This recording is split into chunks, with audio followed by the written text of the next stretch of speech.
ఇప్పుడే రవితేజ అన్న సినిమా వచ్చిన నేను డిసప్పాయింట్ అన్న కొంచెం. ఎందుకంటే నేను ఏదో ఎక్స్పెక్ట్ చేసిపోయినా మన కిషోర్ తిరుమల మోసం ఇచ్చిన.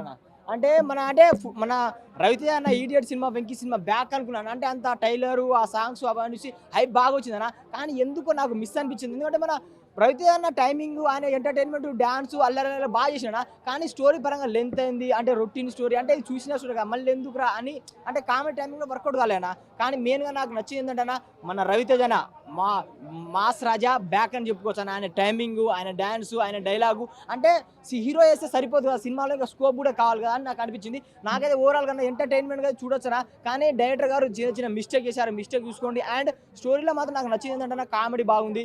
ఇద్దరు హీరోయిన్లు, ఆ సాంగ్స్ వామ్మో వాయో, ఆ ఒక్క సాంగ్ 2-3 సాంగ్లు బాగున్నాయి.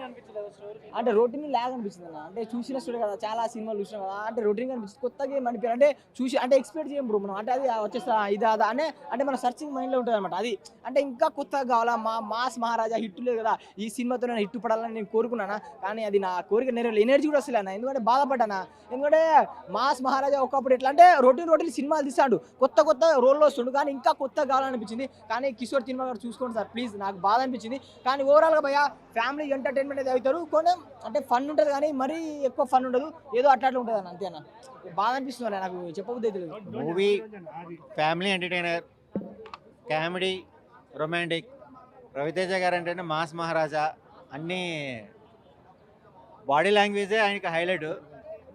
ఈ వర్షంలో వచ్చేసి భర్త మహాశైలికి విజ్ఞప్తి అన్న టైటిల్లోనే భర్త ఎలా ఉండాలి, బట్ మనసుకి మెదడికి మధ్యలో డిస్టర్బెన్స్ జెంట్స్ ఫేస్ చేసే విధానాన్ని దేన్ని మనము పాయింట్అవుట్ చేయకుండా జస్టిఫికేషన్ ఇవ్వాలి. అండ్ కూడా చాలా కూల్గా ఇచ్చారు. రవితేజను ఒక రకంగా గ్లామర్ ప్రకారం చూస్తే కనుక చాలా ఇన్నోసెంట్గా కనబడుతున్నాడు మూవీలో. సాంగ్స్, బీమ్స్, మ్యూజిక్ కూడా హైలైట్ అని చెప్పచ్చు.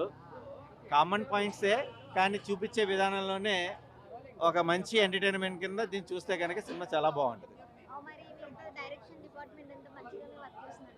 టోటల్ టీమ్, ప్రొడక్షన్ వాల్యూస్ కానీ, కెమెరా కానీ, మ్యూజిక్ కానీ, లొకేషన్స్ కానీ, ఎవ్రీథింగ్ ఈజ్ ఓకే. బట్ ఏంటంటే మనం ఆల్రెడీ వన్స్ అప్ టైము ఈ ఫ్యామిలీ జోన్లో చాలా చూస్తుంటాము. బట్ ఇది ఏంటంటే ఒక కెరీర్కిను, ఒక ఎవరికి ఎట్లా మనం బేస్ అవ్వాలన్న పాయింట్లతోనే క్యారీ చేశారు.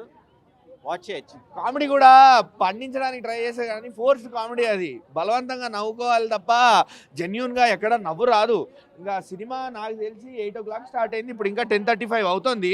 నాకు 3.5 గంటల సినిమానా అనిపించింది. నాకు 2 hours 15 minutes, 2 hours 20 minutes movie కూడా నాకు చాలా లెంగ్తీగా అనిపించింది. అంటే సినిమాలో మనం ఎంత తక్కువ ఇన్వాల్వ్ అయ్యామో మీరు అర్థం చేసుకోండి. కిషోర్ తిరుమల గారు, రవితేజ గారు ఇద్దరు ఒకవేళ ఇంకో సినిమా తీస్తే మీరు కొంచెం ఆలోచించి జనాల్ని దృష్టిలో పెట్టుకొని, రవితేజ అన్న మీ ఫ్యాన్స్ని దృష్టిలో పెట్టుకొని కొంచెం సినిమాలు తీయండి అన్న. ఎందుకు ఎలాంటి మనిషి ఎలా అయిపోయారు మీరు ఒక్కసారి ఆలోచించండి. లేకపోతే ఏమో ఇంకా ఏ డైరెక్టర్ మిమ్మల్ని కాపాడాలా, మిమ్మల్ని మీరు కాపాడుకోవాలా నాకైతే అర్థం కావట్లేదు. బట్ ఓవరాల్గా మాత్రం I would say this is a total failure. నాకైతే మాత్రం అసలు నచ్చలేదు, సినిమా బాగాలేదు అసలు. ఎక్కడ ఏం పండలేదు అసలు. గ్లామర్ కూడా నాకు ఏం పెద్ద క్వశ్చన్ కనిపించలేదు. గ్లామర్ క్వశ్చన్ కూడా ఇద్దరితో కలిసి ఒక సాంగ్, ఆ సాంగ్ వినడానికి బాగుంది. అండ్ సీరియల్ని డీజే రీమిక్స్ చేసి, సీరియల్ పాటల్ని డీజే రీమిక్స్ పెట్టి జనాలకి ఎక్కుతుందేమో అని చెప్పి కొట్టారు. మేబీ కొంచెం నాస్టాలజిక్ ఫీల్ అవుతామేమో, సీరియల్స్తో కనెక్ట్ అవుతామేమో అని చెప్పి అది కూడా వర్కౌట్ కాలేదు. చాలా ట్రై చేశారు.